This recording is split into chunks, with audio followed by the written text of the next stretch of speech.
अभ्युदय नगर असेल, प्रत्येक ठिकाणी सामान्य माणसाला घर देण्याचं काम आम्ही केलं। आज इतक्या वर्षांमध्ये SRAच्या माध्यमातून इतक्या मोठ्या प्रमाणात या ठिकाणी भ्रष्टाचार झाला।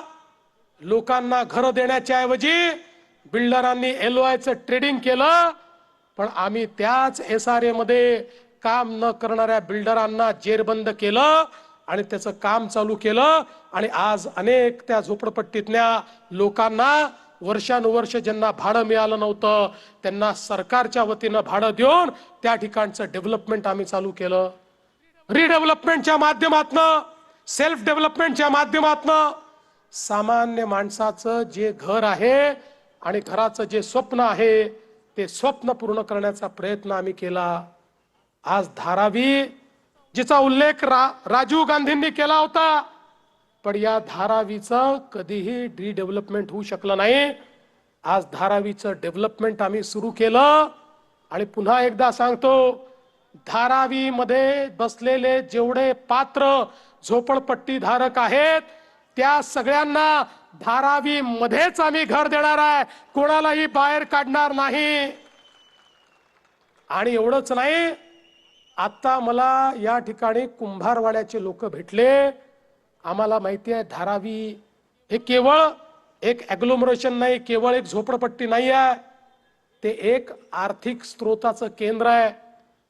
चामड्याचा बिझनेस असेल, पॉटरीचा बिझनेस असेल आमच्या कुंभार समाजाचा, आणि म्हणून आम्ही निर्णय केला की त्यांनाही त्यांचा जो धंदा आहे तो त्याच ठिकाणी चालला पाहिजे, त्यांना त्याच ठिकाणी चांगल्या व्यवस्था देणार आणि नुसत्या व्यवस्था देऊन थांबणार नाही, तर त्यांना धारावीचं रिडेव्हलपमेंट झाल्यानंतर त्यांच्या धंद्यासोबत 5 वर्ष कुठले टॅक्सेस भरावे लागणार नाही, टॅक्सेस मधनं देखील त्यांना सूट आम्ही देणार। आज जो अपात्र देखील आहे त्यालाही आम्ही निर्णय केला की त्यालाही आम्ही घर देऊ, त्यालाही आम्ही त्या ठिकाणी सोडणार नाही।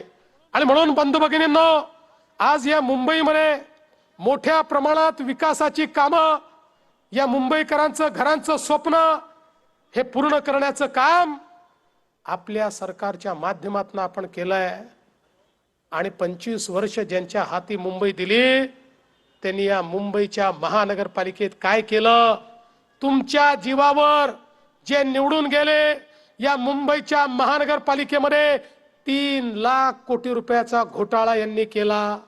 रस्ते खाल्ले, नाले सफाईचा कचरा खाल्ला, कोविड काळात खिचडी खाल्ली, डेड बॉडी बॉक्सचा घोटाळा केला, प्रेताच्या टाळूवरचं लोणी काढलं। अरे जे कफन त्या ठिकाणी मेलेल्या लोकांना घालायचं होतं त्या कफनमध्ये देखील भ्रष्टाचार करण्याचं काम यांनी केलं।